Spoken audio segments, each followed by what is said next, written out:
Hello, and welcome to the Dream Big podcast, the place to learn, laugh, and grow. I'm your co host, Olga Karpman, and usually I come here with Savia, but she's still on her vacation and she's having a blast splashing in the pool. We're still on our cruise. She is collecting her stories, having a great time, and cannot wait to share with you all about our adventures.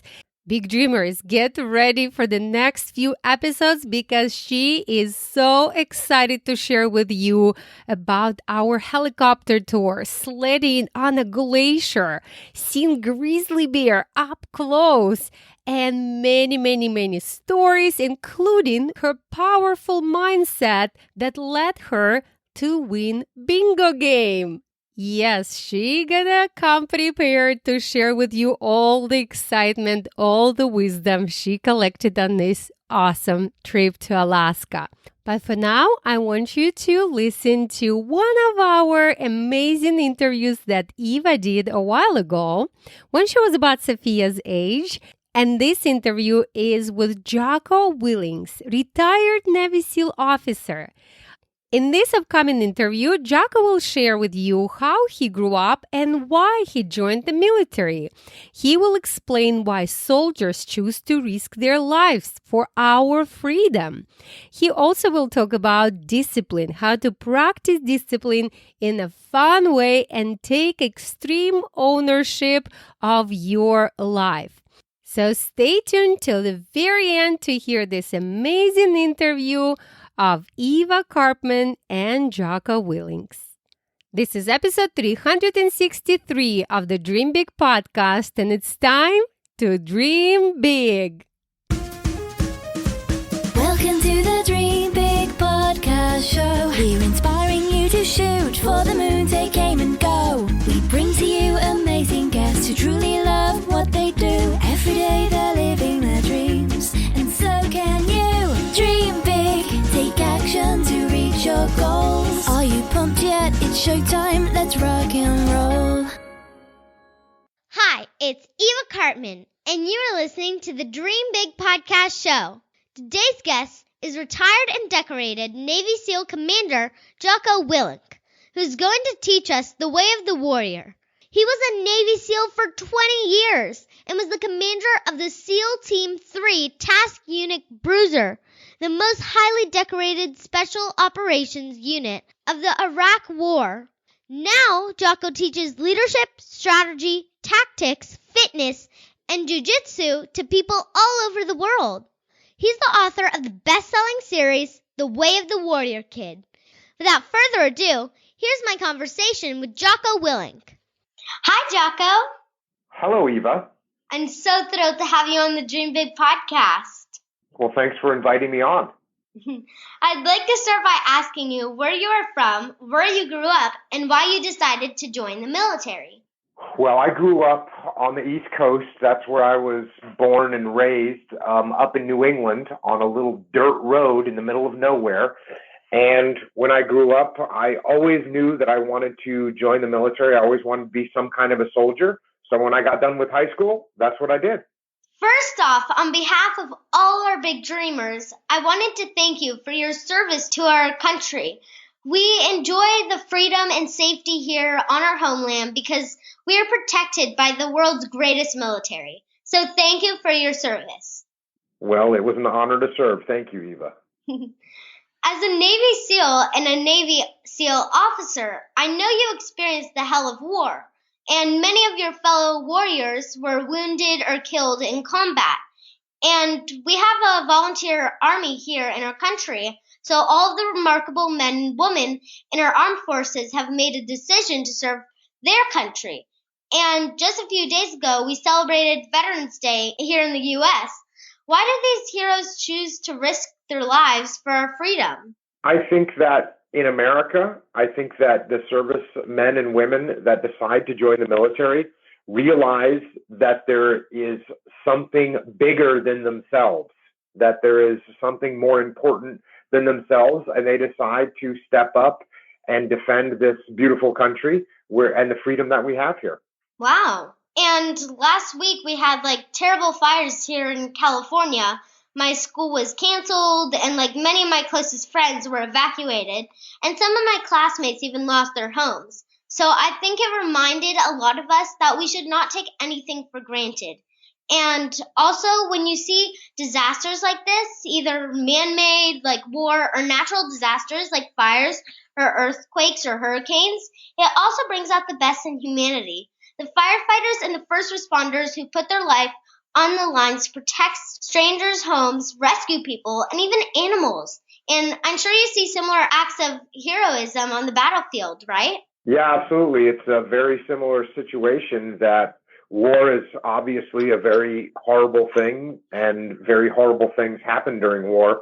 But you also get to see the side of humanity where you see a soldier or a sailor or an airman or a Marine trying to save their friends' lives, even at the risk of their own safety.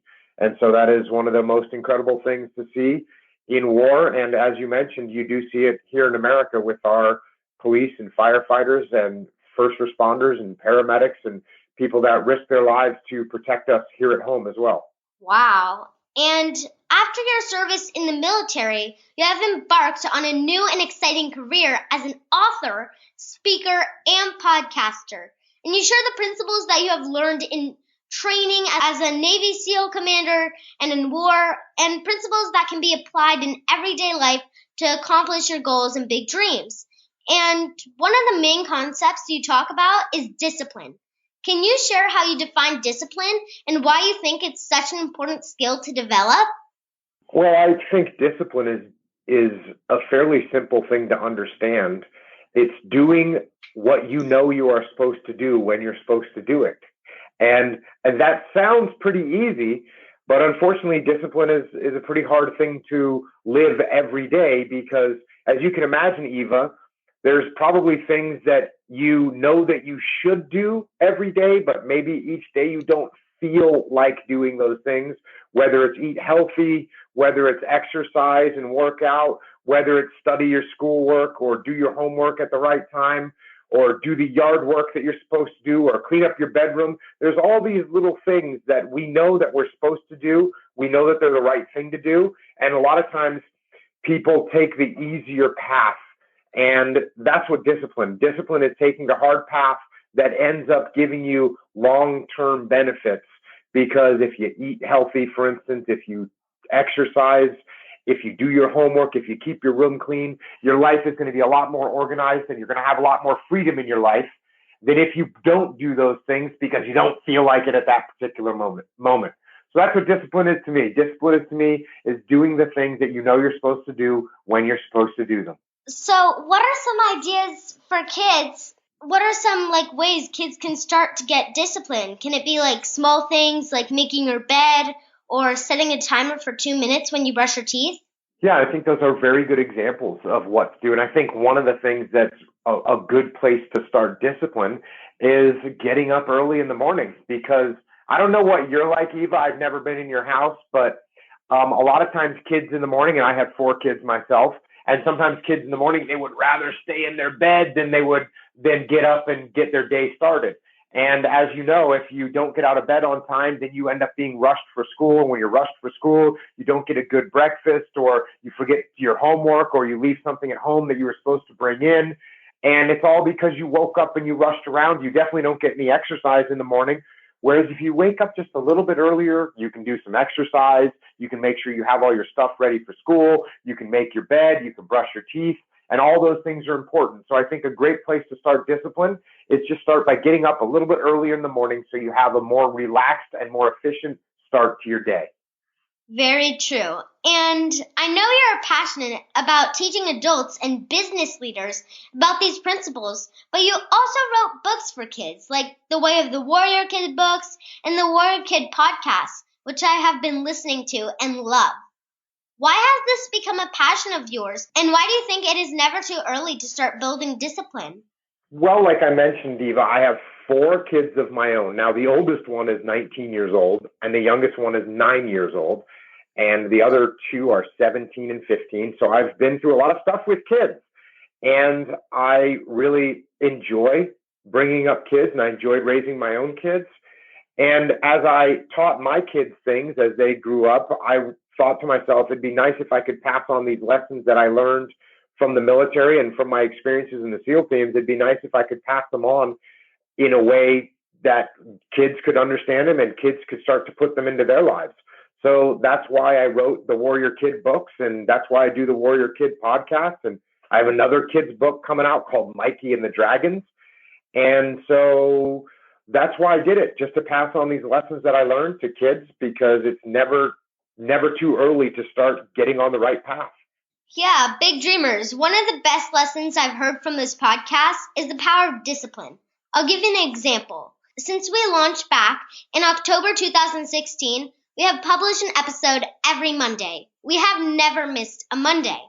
This has required a lot of discipline because there are times where we need to get something done, especially if we need to record something at the last minute when I may not feel like it, but I do it anyway because I know we had made a commitment to our audience to publish every Monday.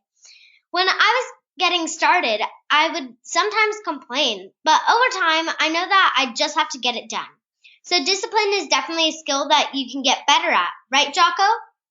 Yes, that is definitely true. And there's some people that think that even on a daily basis, if you use some discipline, then it fades away. And I actually disagree with it. And there's other doctors and psychologists that agree with me, which is, I think if you implement discipline and you make disciplined choices, I think it becomes stronger and you become more disciplined. So yes, I agree with you, Eva. I think the more discipline you put in your life, the easier discipline becomes. And another one of your core concepts, and also the title of one of your books, is extreme ownership. We listened to your TED Talk where you told the story of a terrible tragedy on the battlefield involving friendly fire. That's when soldiers on the same side, because of miscommunication, end up firing on one another. As a commander, you could have blamed a lot of different people, but you did not point fingers. You took responsibility for what had happened and focused on new policies to prevent a tragedy like that from happening again. How would you describe this idea of extreme ownership to kids? And can you give some examples of how we can apply that principle in our lives?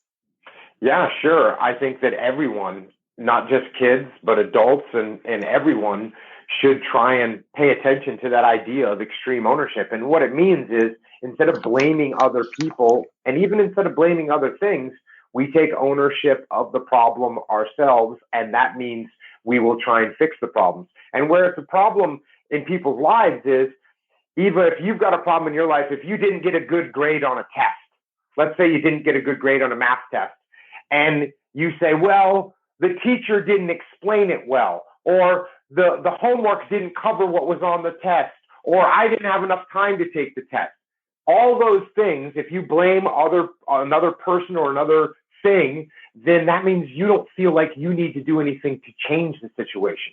Where if you say, you know what, I didn't do good on that math test, so that's not the teacher's fault. I need to ask better questions of the teacher if I don't understand.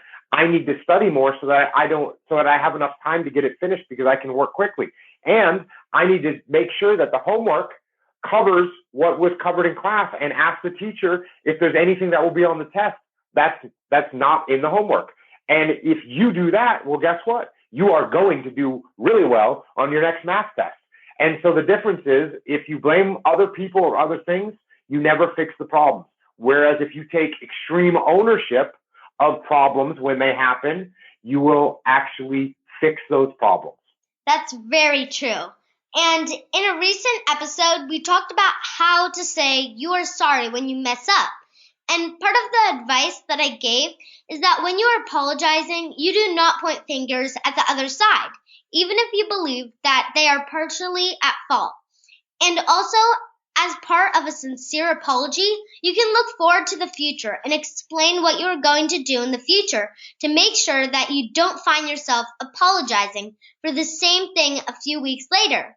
I felt like that has a similar feel to our concept of extreme ownership, right? Yes, it definitely does. And one of the best things you can do when you do make a mistake is you actually do apologize and say, hey, I'm sorry, this was my fault, and here's what I'm going to do to fix it. True. And as we're going our research, you often described as the scariest Navy SEAL ever. But I've got to say, I can tell you're a super nice guy. Can you share something that people may not know about your softer, more sensitive side? Well, I'm actually technically not allowed to expose or disclose my softer or sensitive side, Eva, because that would ruin my reputation. Don't worry, I'm just kidding. Well, no, I've already talked about it. I mean, I'm a dad. I have 4 kids. And I'll tell you another thing that a lot of people might not understand is even when you're in the SEAL teams or you're in the military, that doesn't mean that you don't care about your people. In fact, the best leaders are the leaders that truly care about their people and they try and take care of them. So that's definitely, believe me, when I was in combat and when I was in the SEAL teams, I love my guys more than anything, and I did everything I could to take care of them. That's an important lesson, Big Dreamers. Never judge a book by its cover. That is always a good fundamental lesson for everyone to follow. Yeah, and I have a couple of final questions. If you go back in time and talk to your 10-year-old self, what would be the best advice? The best advice that I could give is the same mantra that I say all the time, and that is discipline equals freedom. And we talked about it already today, but the basic principle is the more discipline you put in your life, the more organized you are, the harder you work, the more freedom you're going to have in the end. And I think another thing that kids can do that would be helpful to them is a lot of times kids don't realize that what you're doing right now has a big effect on what happens in the future. So sometimes kids don't realize, if I don't do that well in school or if I don't pay attention to what's happening, it'll be okay because I'll be a grown-up one day and it won't matter. But that's actually not true. What you do today matters, so pay attention and do your best in everything that you do every single day. Yeah, and what trait do you have that has enabled you to take your big dreams and make them a reality? I think the most important trait that people can have is being humble, is just making sure that you never think, I know everything, or I'm the best there is, or no one can do this better than me. I'm always thinking to myself, hey, I need to work harder. I need to make sure that I'm doing this correctly. I need to double check on the work that I've done to make sure that I've done everything I can to make it as good as it can be. And I think that when people lose their humility, they start making mistakes because they already think they know everything and they already think they're the best and they stop working as hard. That's amazing. I have 2 more questions. When you have doubted yourself in the past, what made you overcome those fears and continue to pursue your dream? Yeah, I mean, I think everyone's going to have doubts. And when there's times that I doubt or I'm afraid of something, what I always try and do is instead of shy away from the thing that I'm afraid of, is I try and stand up and face it. And I try and move toward it. And I think a lot of times in that people, what they're really afraid of isn't as bad as they think it's going to be. And that's one of the themes in my newest book, Mikey and the Dragons, is there's a little prince that has to go and fight these dragons and he's really scared of them. And what he needs to do is just, instead of hiding from them, stand up and face them. And that makes a big difference. And so when I'm afraid of something, I stand up and face it and attack it. Wow. Okay, I have one last question. Where can our audience find out more about you? Well, you can get the kids' books that I have. The Warrior Kid books are on warriorkid.com. Mikey and the Dragons is available on Amazon right now, and it will be in other bookstores later, but right now it's available on Amazon. And I have the Warrior Kid podcast, which you can listen to anywhere that you listen to podcasts, whether that's iTunes or Google Play or Stitcher or whatever podcast platform you use. You can just look up the Warrior Kid podcast and you will find it and you can get that and it's free. Okay, thank you for being on the show. No problem, Eva. Thanks for having me on, and I hope you stay safe up there with the fires. Thank you.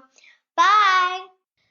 That was so much fun. Thank you, Jocko, for coming on the show. And Big Dreamers, be sure to check out Jocko's Way of the Warrior Kid book series, and of course, his Way of the Warrior Kid podcast.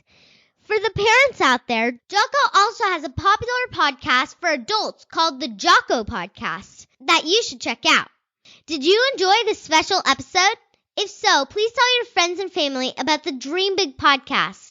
If everyone listening can just tell one person about this episode, that would lead to a chain reaction that would get the Dream Big podcast in front of so many new people, which would be amazing. If you haven't already, be sure to hit the subscribe button so that you can get notified whenever we release a new episode.